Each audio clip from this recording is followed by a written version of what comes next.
அஸ்ஸலாமு அலைக்கும் வரஹ்மத்துல்லாஹி வபரகாத்துஹு.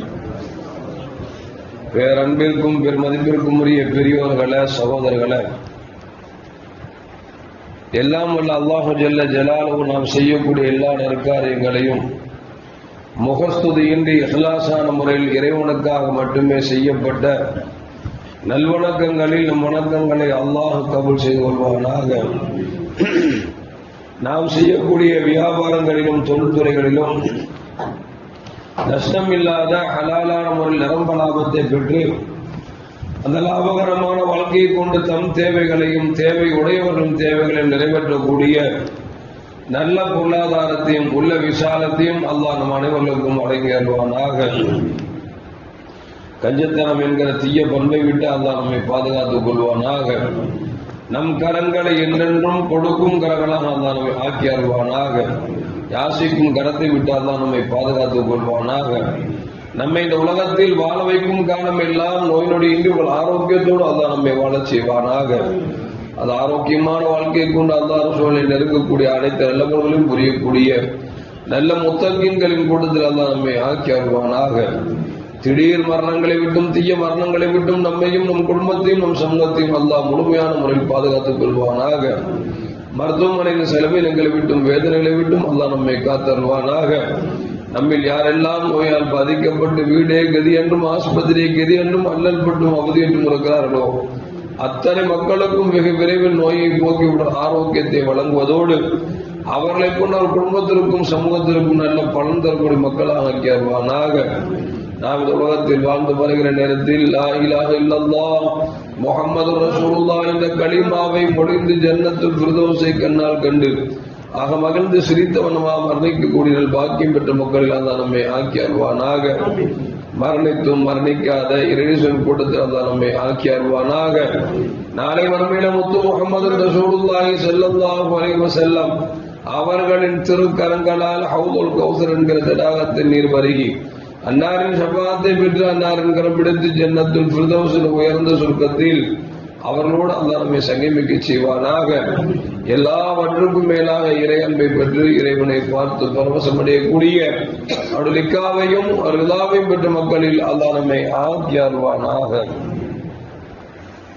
அருமையான முஃமின்களே, கண்மணி முஹம்மது ரசூலுல்லாஹி ஸல்லல்லாஹு அலைஹி வஸல்லம் அவர்கள் பிறந்த மாதத்தில் உலகெங்கிலும் பெரும்பான்மையான பள்ளிவாசல்களில் பெருமானாரை புகழ்ந்து பாடக்கூடிய மௌலித் ஷரீஃப் ஓதப்படுகிற காட்சி எல்லாம் பார்க்கிற பொழுது நமக்கெல்லாம் ஆனந்தத்திற்கு மேல் ஆனந்தமாய் தெரிகிறது.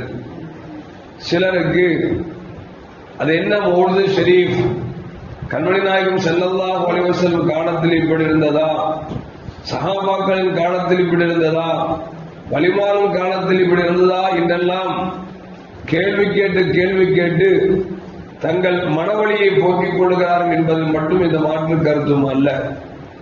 கண்மணி முஹம்மது ரசூலுல்லாஹி ஸல்லல்லாஹு அலைஹி வஸல்லம் வாழும் காலத்திலேயே சஹாபாக்கள் பெருமானார் ஸல்லல்லாஹு அலைஹி வஸல்லம் போன்றிருக்கிறார்கள் என்பதற்கு பல்வேறு ஹதீஸ் கிதாபுகள் நமக்கு தெளிவாகவே எடுத்துச் சொல்லுகிறது.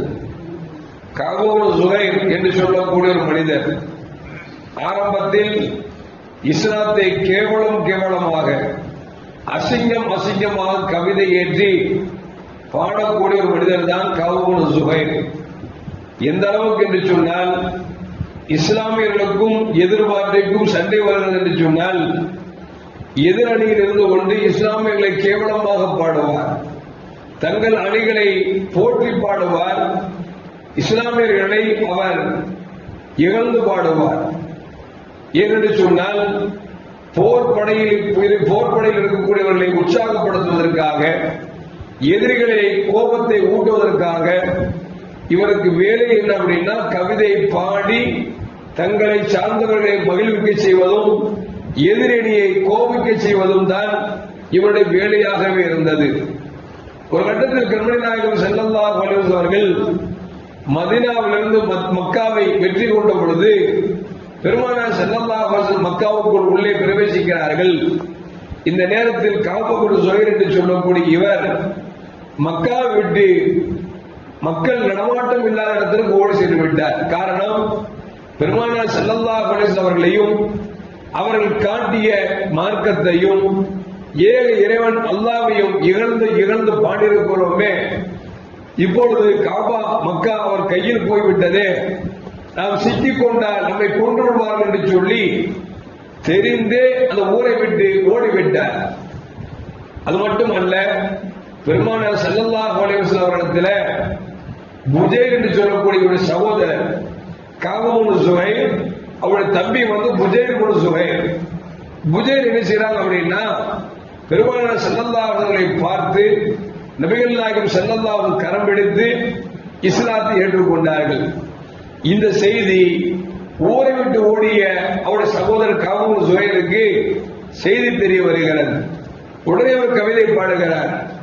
இஸ்லாம் என்ற லா இலாஹ இல்லல்லாஹ் என்கிற கலிமாவின் போதையை உனக்கு ஏற்றிவிட்டாரா முகம்மது என்று சொல்லி ஒரு கவிதையை பாடுகிறார்.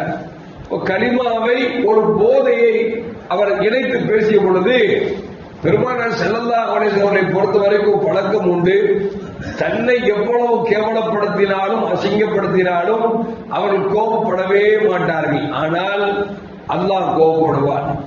அல்லாஹ்வை பற்றி கேவலமாக பேசுகிற பொழுது அல்லாஹ் கோபப்படுவதில்லை, கர்மணி நாயகம் ஸல்லல்லாஹு அலைஹி வஸல்லம் கோபப்படுவார்கள். இவர் கலிமாவை போதையோடு சேர்த்து பின்னி பாடியதால் பெருமானார் ஸல்லல்லாஹு அலைஹி வஸல்லம் கவிதையை கேட்டுவிட்டு சஹாபாக்கள் சொன்னாங்க, எங்காவது காபு இப்னு ஸுஹைரை கண்டீங்க அப்படின்னா கண்ட குணமா விட்டுருங்க அப்படின்ட்டா, கொலை செய்யுங்க அப்படின்ட்டாங்க. சஹாபாக்கள் ஒரு வார்த்தை போதுமே, உடனே வாளை தூக்கி கொண்டு சுத்த ஆரம்பித்து விடுவார்கள். அப்பொழுது பெருமானார் ஸல்லல்லாஹு அலைஹி வஸல்லம் அந்த அவருடைய சகோதரர் புஜைர் பக்கத்தில் இருந்து கேட்கிறாங்க, யார சொல்லலாம், அவர் ஒருவேளை மனம் திருந்தி உங்களிடத்தில் பாவமன்னிப்பு தேடி வந்தால் நீங்கள் மன்னிப்பீர்களா என்று கேட்ட பொழுது சபையினருக்கு ஒரு தோழர் சொல்லுகிறார், யார சொல்லலாம், அனுமதி தாருங்கள், நான் எப்படியாவது தேடி பிடித்து அவரை கொன்று விடுகிறேன் என்று சொல்லுகிறார்கள். ஸல்லல்லாஹு அலைஹி வஸல்லம் சகோதரர் கேட்டவங்க சொன்னாங்க, மனம் திருந்தி வந்துட்டான் மன்னிச்சிடலாம், அதனால மனம் திருந்தி வந்தவரை யாரும் வெட்ட வேண்டாம் என்று பெருமானார் ஸல்லல்லாஹு அலைஹி வஸல்லம் உத்தரவு கொடுத்துட்டார். கொடுத்தது மட்டுமல்ல, இந்த காபு இப்னு ஸுஹைருடைய சகோதரர் புஜைர் இஸ்லாத்தை ஏற்றுக்கொண்டார் அல்லவா, அவர் தன்னுடைய சகோதரருக்கு கடிதம் எழுதுகிறார். பெருமானார் ஸல்லல்லாஹு அலைஹி வஸல்லம் எப்படிப்பட்டவர் தெரியுமா, மன்னிக்கும் மாண்பாளர், அன்பு கொண்டவர், உன்னிடத்தில் இப்படி மன்னித்து திருந்தி மன்னிப்பு கேட்டு வந்தால் மன்னிப்பு உண்டா என்று கேட்ட பொழுது கோபத்தில் கொப்பளித்தவர்களை கூட ஆசுவாசப்படுத்தி திருந்தி வந்துவிட்டால் அவர்களை கொலை செய்ய வேண்டாம் என்று நபிகள் நாயகம் ஸல்லல்லாஹு அலைஹி வஸல்லம் சொல்லிவிட்டார்கள். எனவே மனம் திருந்தி எப்படியாவது நபியை பார்த்து நீ மன்னிப்பு கேட்டுவிடு, இல்லை என்று சொன்னால் உன் உயிருக்கு உத்தரவாதம் இல்லை என்று சொல்லி அவர் கடிதம் எழுதுகிறார். கடிதத்தை பார்த்துவிட்டு கண்கலங்குகிறார் காபு இப்னு ஸுஹைர் என்று சொல்லக்கூடிய கவிஞர். என்ன செய்கிறார் என்று சொன்னால், மாறு வேடத்தில் பெருமானார் ஸல்லல்லாஹு அலைஹி அவர்களை பார்க்க வருகிறார். அந்த பக்கத்தில் கேட்கிறாரு, உங்களை இகழ்ந்து பாடிய காபு இப்னு ஸுஹைர், நீங்கள் கொள்வதற்கு உத்தரவிட்ட காபு இப்னு ஸுஹைர் உங்களிடத்தில் திரும்பி வந்து மன்னிப்பு கேட்டால் மன்னிப்பீர்களா என்று கேட்ட பொழுது, ஆம் நிச்சயம் மன்னிப்பேன் என்று நபிகள் நாயகம் ஸல்லல்லாஹு அலைஹி சொல்ல, மார்வேடத்தை களைந்து யார சொல்லலாம், யாரை கொலை செய்ய சொன்னீர்களோ அந்த காபு இப்னு ஸுஹைர் வந்திருக்கிறேன், கரம் கொடுங்கள், என்னை கரையேற்றுங்கள் என்று சொல்லி கலிமாவை சொன்னார், மோமினாக மாறினார். இன்றைக்கு காபு இப்னு ஸுஹைர் என்றால் நாம் எல்லாம் ரலியல்லாஹு அன்ஹு என்று சொல்லக்கூடிய அந்த பெரும் பாக்கியத்தை பெற்றவர்கள் தான் அந்த காபு இப்னு ஸுஹைர் ரலியல்லாஹு தஆலா அன்ஹு. இந்த மனமாற்றத்திற்கு பிறகு காபு இப்னு ஸுஹைர் அவர்கள் பெருமானார் ஸல்லல்லாஹு அலைஹி வஸல்லம் புகழ்ந்து பாடுகிறார்கள்.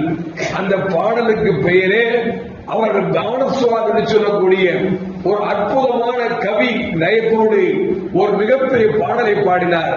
நபிகள் நாயகம் ஸல்லல்லாஹு அலைஹி வஸல்லம் பல கட்டங்கள் அதை பாடச் சொல்ல, அவர் பாட பெருமானார் ஸல்லல்லாஹு அமர்ந்து உட்கார்ந்து கொண்டு தலையையும் தங்கள் உடலையும் அசைத்து அப்படியே ரசித்துக் கொண்டிருப்பார்கள்.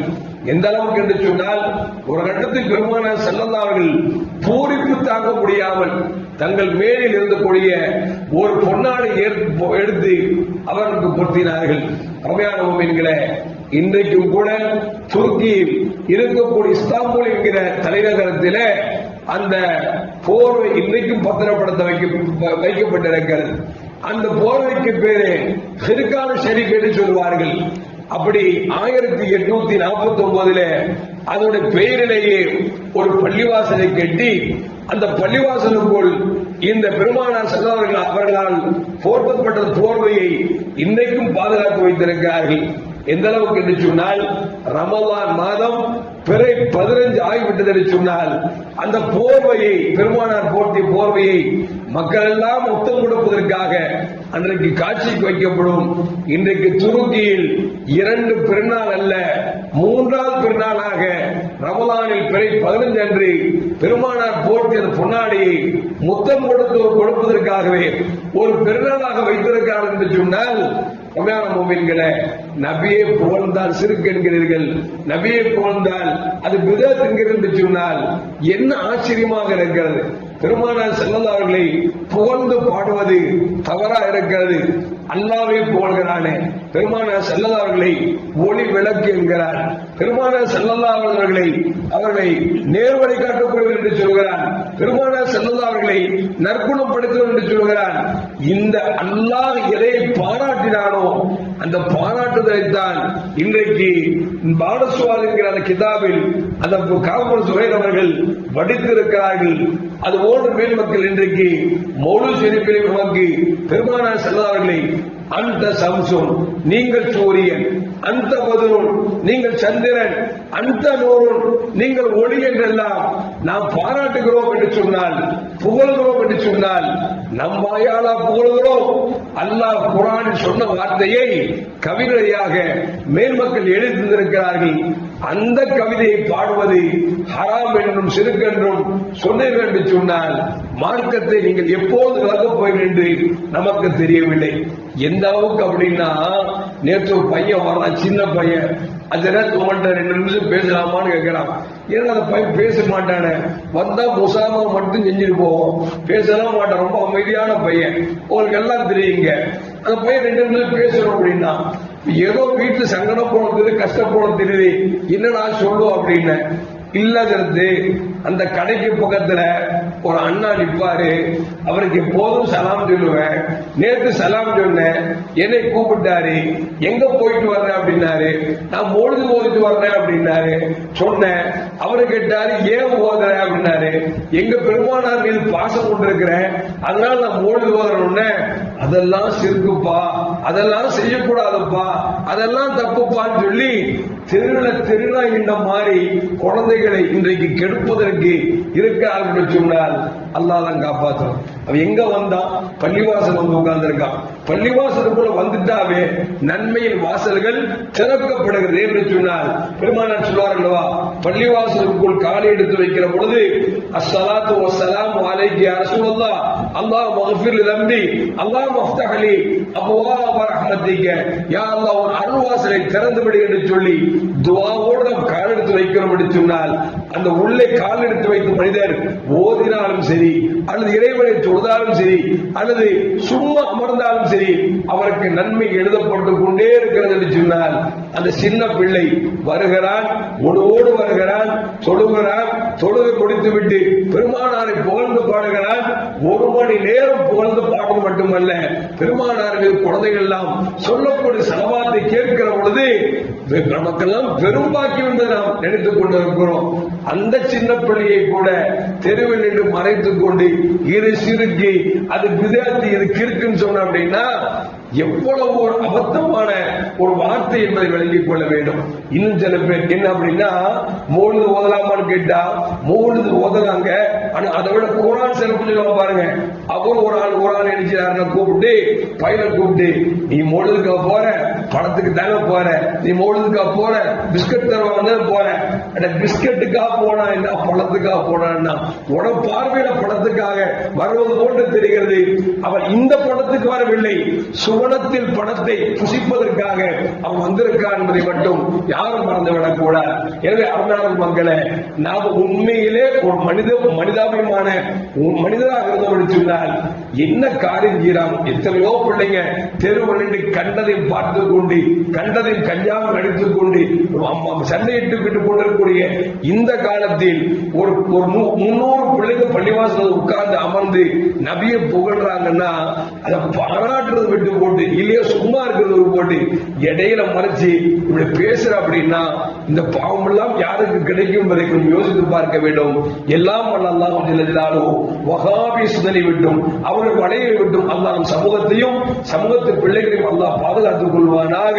என்றென்றும் பெருமானார் ஸல்லல்லாஹு அலைஹி புகழ்ந்து புகழ்ந்து ஆனந்தம் பரவசமடையக்கூடிய நல்ல மூமின்களின் கூட்டத்தில் அல்லாஹ் என்னை உங்களை ஆக்கி அருள்வானாக. அஸ்ஸலாமு அலைக்கும் வரஹ்மத்துல்லாஹி வபரகாத்துஹு. முஹம்மது ஸல்லல்லாஹு அலைஹி வஸல்லம் ஸல்லல்லாஹு அலா முஹம்மது ஸல்லல்லாஹு அலைஹி வஸல்லம் அலா முஹம்மது யா ரப்பி ஸல்லி அலைஹி வஸல்லம்.